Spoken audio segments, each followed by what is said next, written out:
pessoal, tudo bem com vocês? Meu nome é Mariana e esse é o canal Sobrenatural. Bora de relatos de magia negra. Quem aí já foi vítima de magia? Mas antes de começar aqui esses relatos, eu quero pedir a vocês que gostam do canal, já deixa aí o like, compartilha com seus amigos, se inscreva quem não é inscrito e não se esqueça de ativar o sininho para não perder nenhuma novidade aqui do canal. Se tiver alguma história relacionada ao sobrenatural, quiser mandar aqui pra mim, o e-mail tá aqui ó, na descrição do vídeo. Se quiserem me seguir nas redes sociais também estão todos os links aqui na descrição do vídeo. E se esse vídeo tiver aí a função de hypar, hype ele aí pra mim, que isso vai ajudar muito aqui o canal. Chega de papo, chega de enrolação e bora pra esse relato.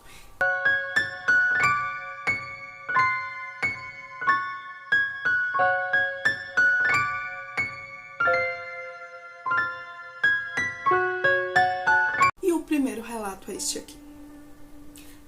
Ela fez magia negra pra mim. Oi Mariana, me chamo Roberto, tenho 41 anos hoje, mas que eu vou contar aconteceu quando eu tinha 28 anos. Eu era e ainda sou caminhoneiro. Viajava pelo interior do Brasil. Eu dormia em postos, vivia mais na estrada do que em casa.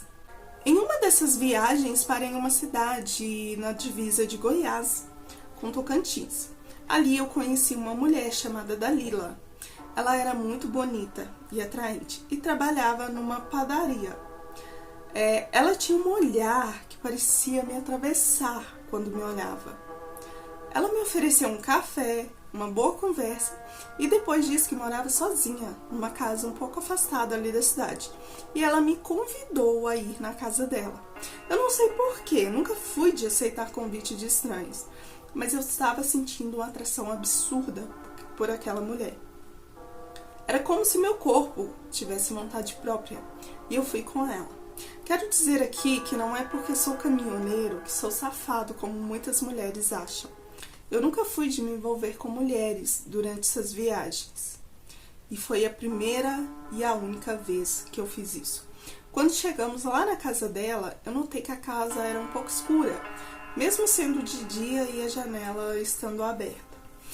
Era cheia de velas e muitas imagens que realmente eu não conhecia. Mas até aí eu não me importei. Ela me ofereceu uma bebida, era meio amarga, mas tinha um teor alcoólico. Depois tentei me levantar, pois disse que iria embora, pois eu tinha que continuar ali a minha viagem. Mas eu não consegui sair da poltrona. Parecia que eu estava dopado.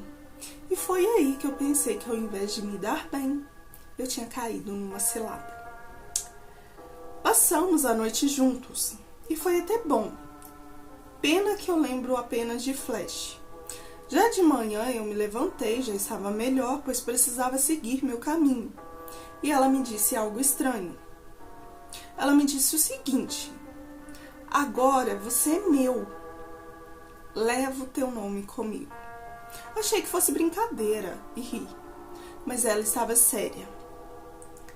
E já de volta à estrada, comecei a passar mal. Dores sem explicações, sonhos com bichos me comendo vivo. Comecei a ver cobras rastejando pela minha cama, e isso acontecia todas as noites. Cheguei até a bater o caminhão, pois tive um apagão. E segundos antes desse apagão, eu lembro-me de ter visto o rosto dela refletido no vidro. Fui ao médico, fiz exames, mas não deu nada. Comecei também a perder cabelos e peso. Eu, como caminhoneiro, eu tinha uma barriguinha saliente, que acabou nessa época. Eu parecia ter apenas pele e osso. E com isso a vontade de viver também se foi. Quero dizer aqui que eu sempre fui muito alegre e sempre aproveitei a vida ao máximo. E essa situação não condizia nada com a minha vida anterior. Era uma tristeza imensa que eu nunca tinha sentido. Era sem explicação. Eu acabei me isolando e virando um zumbi. Tive que parar com o serviço, pois como eu iria dirigir nessas condições? E sempre a mesma coisa à noite. Eu sonhava com aquela mulher. E no sonho ela sempre me dizia a mesma coisa, que eu era dela. Fui ficando cada dia pior.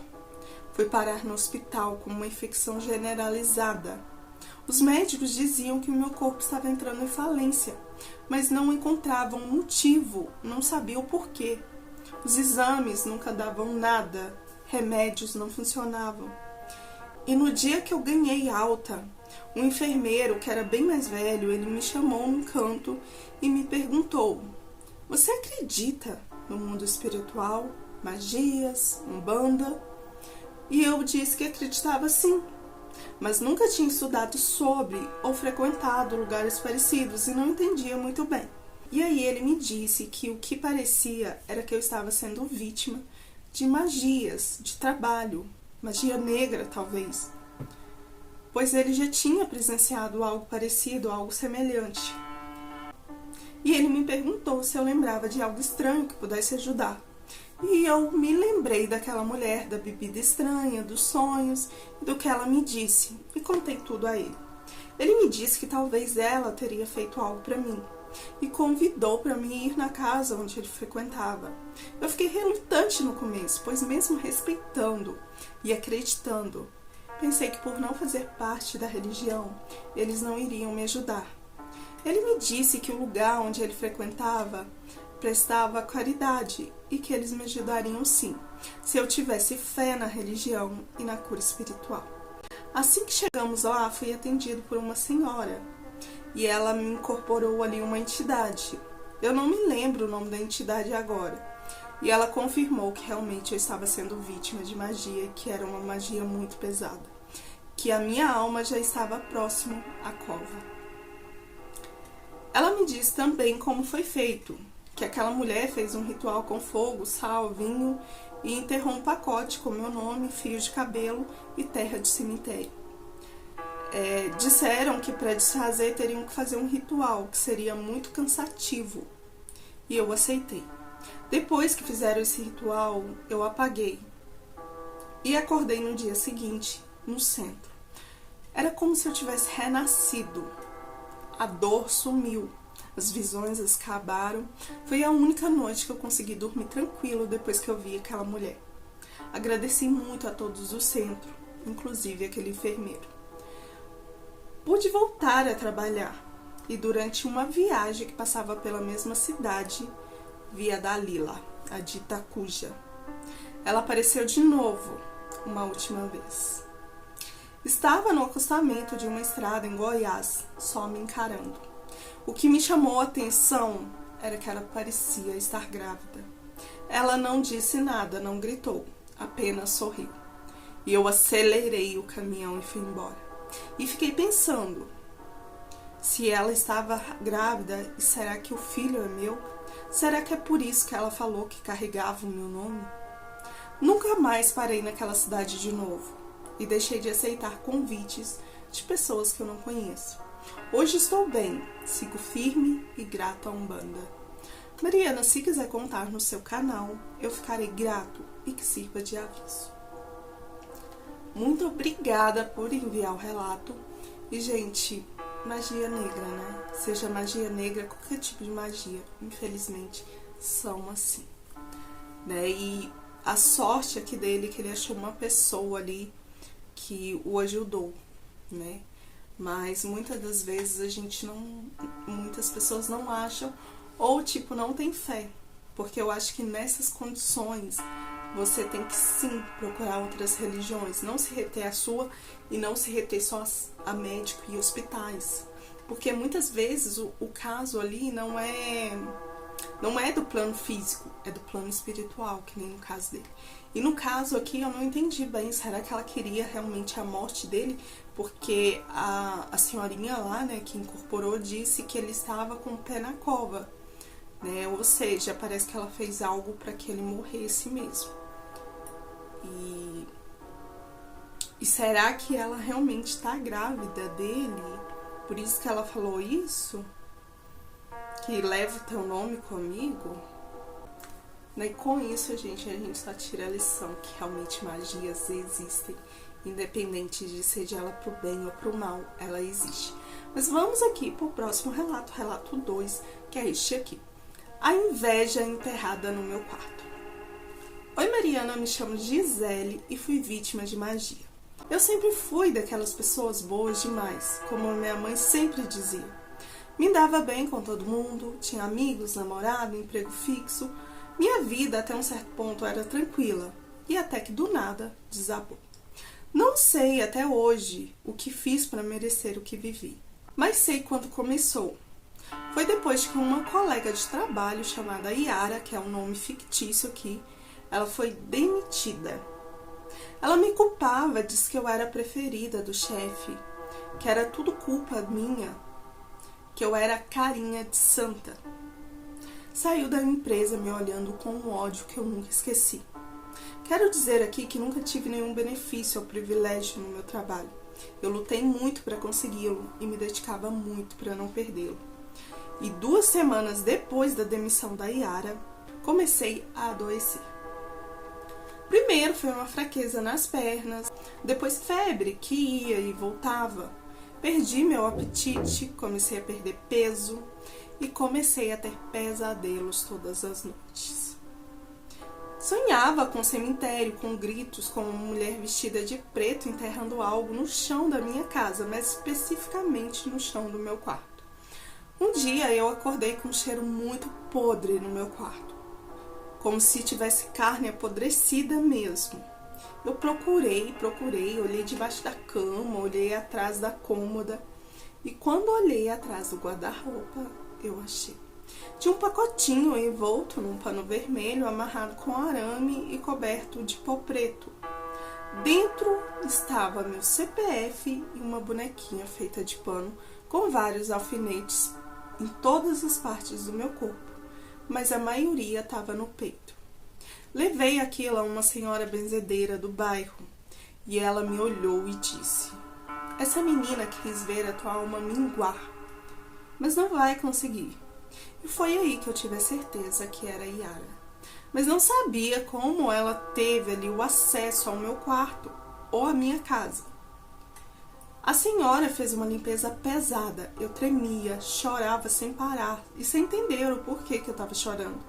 Vomitei muito durante o ritual, mesmo sem ter comido nada o dia inteiro. Ela disse que aquilo era normal, que era um mal saindo. Me mostrou que o pano estava amarrado com fios de cabelo e eram meus. E provavelmente alguém invadiu minha casa para colocar aquilo. Depois da limpeza comecei a melhorar.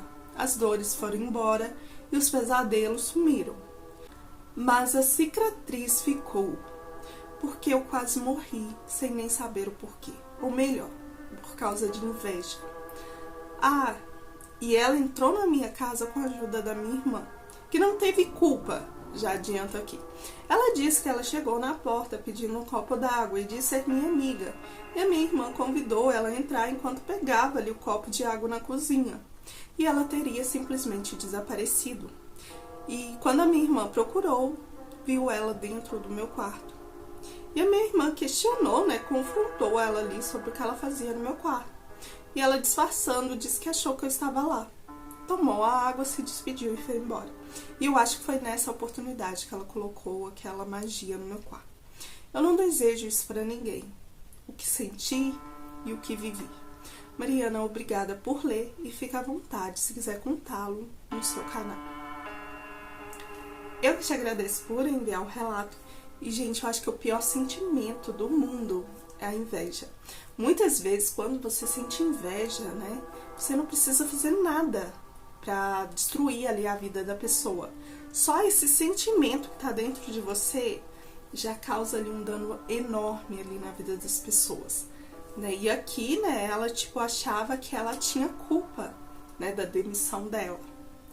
Ela fala que nunca teve nenhum privilégio, mas talvez por ela ser uma boa funcionária, o chefe dava ali uma atenção maior e a menina que foi mandada embora, achava que ela tinha alguma participação ali, na demissão dela, e fez essa magia aí. Mas vamos aqui pro próximo relato, que é esse aqui. Fizeram magia negra pra mim. Oi Mariana, prefiro não me identificar e os nomes citados abaixo estarão trocados. Hoje eu tenho 39 anos. Eu era casado com a Renata há 7 anos. Nunca fomos um casal perfeito, mas tínhamos uma vida instável, uma filha pequena e muitos planos. Até que um dia, ela simplesmente mudou comigo. Começou a me tratar com muito desprezo e separou até de cama, foi dormir no outro quarto e me acusar de coisas que eu nunca fiz, como, por exemplo, traição. Isso foi do dia para a noite, era como se ela me odiasse. Achei que fosse estresse, depois pensei que fosse traição, talvez ela estava me traindo e me culpava disso. Só que junto disso eu também comecei a mudar. Porém, a minha mudança veio para o sofrimento. Eu sentia muitas dores, dores que pareciam estar literalmente nos meus ossos. Eu tinha pesadelos recorrentes. E muitas vezes, quando eu me olhava no espelho rápido, eu via que meu reflexo se mexia 1 segundo depois de mim. Como se tivesse outro de mim preso dentro do espelho. Era muito estranho. Às vezes também parecia que eu ouvia vozes. E uma em especial que parecia que estava presa ali na minha cabeça, que me dizia sempre: ela é minha, você vai sair do caminho. Era exatamente essas palavras. Eu achava que estava ficando louco. Cheguei até a ser internado por surto psicótico. Os médicos diziam que era esgotamento emocional. Mas o que me fez duvidar de tudo foi o dia em que acordei e vi um olho pintado no espelho do meu banheiro. Era um olho preto, com um X no lugar da pupila. Eu estava na casa da minha mãe, só estava eu e ela. Quando eu a chamei, ela, que é muito religiosa, ela chorou e disse que aquilo era coisa feita para separar casal. Ela me levou a um senhor que trabalhava com umbanda e espiritualismo. Ele me olhou e disse: alguém chamou uma entidade da esquerda para te tirar do caminho. Ela quer a tua mulher, mas não como homem. Quer tua energia. Quer o lugar que é teu. Foram semanas de rituais, banhos, velas, orações. E a coisa mais assustadora foi em uma gira, onde o guia incorporado parou na minha frente e disse com uma outra voz, pois ele estava incorporado. Ele disse o seguinte: esse daqui, ele já está com um pé no cemitério, só falta abrir o buraco. Aos poucos eu fui voltando ao normal. A Renata também mudou de novo, como se tivesse acordado ali de um pesadelo. Hoje não estamos mais juntos, mas somos amigos. Eu nunca soube quem fez aquilo, mas o guia disse que foi alguém que estava apaixonado por ela, alguém próximo. E que esse alguém não precisou encostar nela, só queria me tirar do caminho para enfraquecê-la e se alimentar do resto. Mariana, é difícil de acreditar, eu sei. Mas isso realmente aconteceu comigo. Então, tipo, a pessoa queria ali tomar o seu lugar ali como esposo, mas dá a entender aqui que talvez parecia ser uma mulher. Será que era uma mulher ou será que era um homem? E era próximo, né? Ela tá com alguém, talvez, né? Porque se a pessoa fez isso para te tirar do caminho, talvez ela vai fazer ali, ou já fez magia para ficar com ela. Ou ele quer só a energia. Aqui, ó, só queria me tirar do caminho para enfraquecê-la e se alimentar do resto. Será que ele quer a energia dela também? Nossa, que estranho. Mas muito obrigada por enviar e vamos aqui pro próximo relato, o 4º relato. O cheiro de velório. Oi Mariana, tudo bem? Meu nome é Lúcia e pode falar. Tenho 47 anos hoje e durante muito tempo duvidei dessas coisas. Magia, feitiço, sabe? Essas coisas. Sempre fui muito pé no chão, daquelas que só acredita vendo. Infelizmente eu vi, ou melhor, eu passei na pele. Em 2013, eu e meu marido abrimos um pequeno mercado. Nada grande, mas era o nosso sonho. O problema é que o negócio começou a dar certo e parecia que se incomodou muita gente invejosa. Principalmente uma mulher que tinha uma vendinha na garagem de casa. Era pequenininha, simples. E depois de 2 semanas da nossa inauguração, a nossa casa ficou doente. Eu sei que isso parece estranho. Como assim uma casa fica doente? Mas é assim que eu posso descrever. Começou um cheiro de vela queimada e flor murcha. Sabe aquele cheiro de velório? Mesmo com tudo limpo, o cheiro voltava toda noite. Depois começaram objetos a se quebrar sozinhos. Minha geladeira novinha queimou 3 vezes. Luzes piscavam sempre às 3 da manhã, ou entre esse período de 3 da manhã até 4 da manhã. Mesmo tudo estando apagado, elas piscavam, como se a gente acendesse e apagasse bem rápido. Meu filho pequeno começou a acordar gritando e dizia que tinha um homem sem olho que ficava parado na porta do quarto. E eu comecei a definhar também.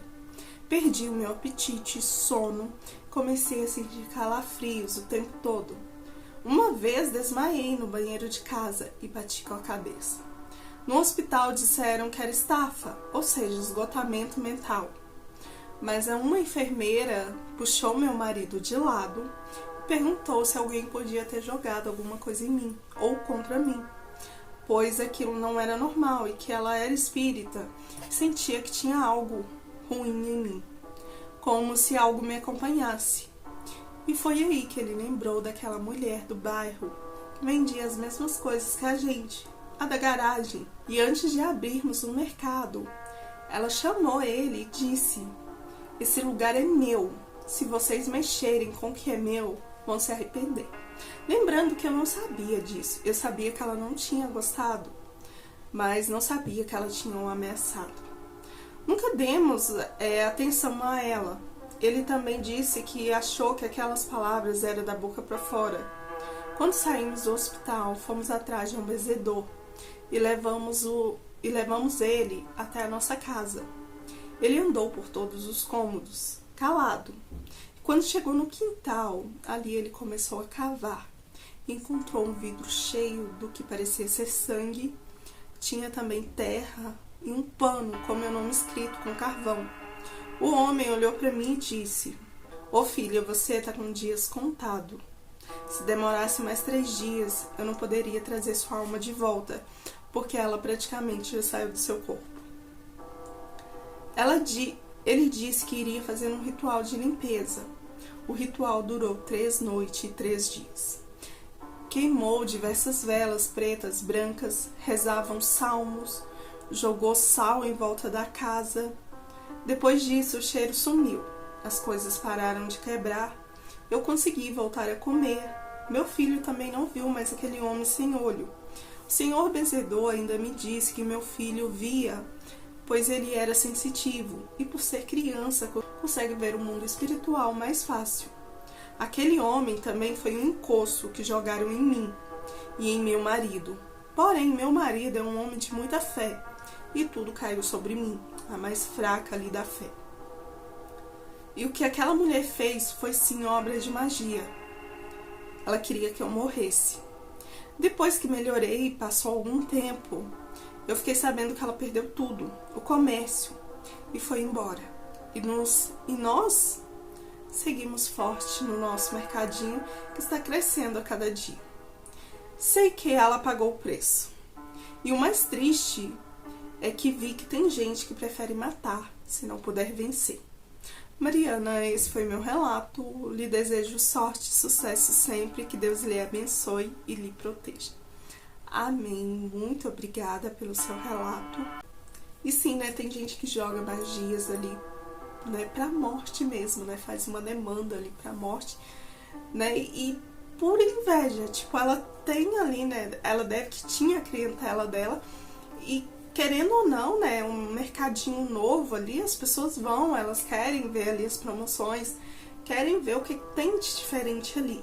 Não quer dizer que os clientes iam todos ali pro mercado, né, era novidade ali. E ela já tinha ameaçado antes, né, a moça não sabia, mas ela já tinha ameaçado ali o marido antes. E que, nossa, é pesado, né, como que a pessoa faz isso?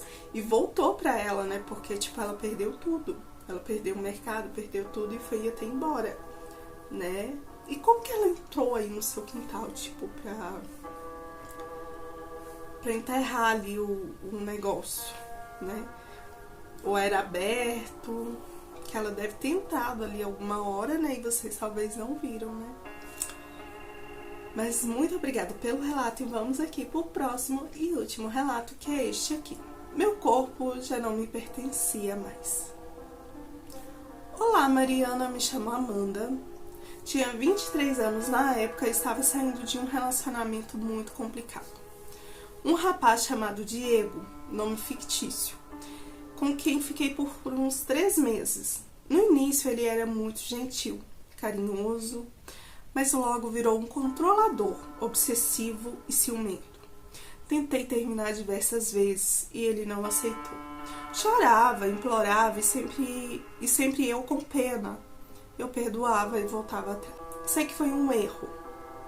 E quando consegui realmente terminar, ele virou uma ameaça para mim. Literalmente me ameaçar. Cheguei a bloquear ele de tudo e foi aí que meu inferno começou. De uma hora para outra, eu comecei a sentir vontade de voltar para ele, sem motivo algum. Sonhava com ele. Não era assim uma saudade, parecia mais necessidade, como se fosse fome ou sede. Eu pegava me escrevendo mensagens para ele sem perceber. Tinha pesadelos em que eu me via dentro de uma caixa, que parecia ser de vidro, toda trancada com vários cadeados, e ele do lado de fora sorrindo. Uma noite acordei suando frio e fui até o espelho. Minha imagem, eu juro, estava sorrindo, mas eu não estava. A imagem do espelho sorria, mas eu não. Eu fiquei apavorada e comecei a gritar. A minha mãe custou para me acalmar. Disse que era coisa da minha cabeça. E passados uns dias eu comecei a perder o controle do meu corpo. Eu comecei a perder o controle do meu próprio corpo. Tinha momentos em que a minha visão escurecia e quando voltava eu já estava com o celular na mão, com chamadas feitas para o número dele. Mas eu não lembrava de nada. Como disse, fui perdendo peso, as olheiras afundaram e comecei a ouvir sussurros à noite. Esses sussurros diziam: volta para ele, você é dele, você foi prometida. Era como se algo sussurrasse isso bem pertinho do meu ouvido. E a gota d'água veio quando eu tive um apagão e acordei junto dele em um motel. Eu não sabia como eu tinha ido parar lá, o que tinha acontecido. Cheguei em casa, contei para minha mãe e a minha mãe, desesperada, me levou a uma mulher que dizia ser espiritualista. Ela me olhou nos olhos e disse: minha filha, fizeram um feitiço para você. E foi um homem que não aceitou um fim. O estranho é que eu nunca tinha visto ela antes. E não tinha como ela saber do fim do meu relacionamento. Ela disse que ele fez um feitiço com sangue, velas pretas e que tinha meu nome num papel dentro de um frasco com sal e raspas de unha dele. E que eu estava sendo levada aos poucos e que a única solução a fazer seria eu voltar para ele ou tentarem ali fazer a quebra. Voltar para ele eu não queria de jeito maneiro, então optei por fazer a quebra. Fizeram então um descarrego muito pesado. Fiquei 3 dias em reclusão, só tomando banho de ervas e orações. Vomitei sem parar, chorava o tempo inteiro sem saber o porquê. No último dia tive uma visão, não um sonho. Vi ele nitidamente de frente para mim e uma voz disse: ou ele ou ninguém. Ele comprou você. A mulher espiritualista então me revelou: você foi entregue a uma entidade de dominação. O pacto foi feito sem seu consentimento, mas ele quebrou a regra, porque ele fez por vingança, não fez por amor. E graças a isso, nós conseguimos quebrar ali o prato. E graças a isso, nós conseguiríamos quebrar esse pacto. Graças à proteção dela, eu me libertei. Mas demorou meses até eu me sentir realmente livre. E até hoje, sempre que ouço o nome dele, eu sinto um frio que vem lá de dentro, um frio do estômago, e sobe até a minha nuca. um frio na espinha, melhor dizendo. Sem falar que eu fiquei com muito medo dele. Acho que é por isso que eu sinto esse frio. Eu não desejo a ninguém o que vivi. Era como ser refém do meu próprio corpo. Era como eu estar presa nele. E às vezes meu corpo não me pertencia. Porque o pior tipo de prisão é aquela que a gente não vê, mas sente todo dia. Hoje ainda faço muitos banhos de limpeza. Já estou melhor, me sinto livre, mas sinto que ficou alguns resquícios dessa magia. Eu espero que ele pague por tudo que ele me fez. Termina aqui o relato dela. E ele, tipo aqui, né, ele fez tipo uma amarração, né, acho que não sei, magia negra, né, talvez. Mas ele fez uma amarração, ele queria ela ali a todo custo, ele não aceitou ali o fim. E ele fez um pacto, né, e a sorte dela é que ele fez o pacto ali por vingança, não fez por amor. Porque talvez, né, eu acho que essa coisa aí de amarrações, né, existem certas regrinhas ali, né. E no caso ele fez ali por vingança e essa foi a sorte dela e conseguiram quebrar ali o pacto, libertar ela ali, né, desse pacto ali que ele fez ali sem a permissão dela, tipo, tirou ali o livre-arbítrio dela e a única solução, né, que a senhora deu, eu não sei porque que ela deu essa solução pra ela, seria ela voltar pra ele ou fazer a quebra. Lógico que, né, ela fez a escolha certa de fazer a quebra, né. Mas é isso, gente. Essa foi a coletânea aqui sobre magia negra. Espero que vocês tenham gostado.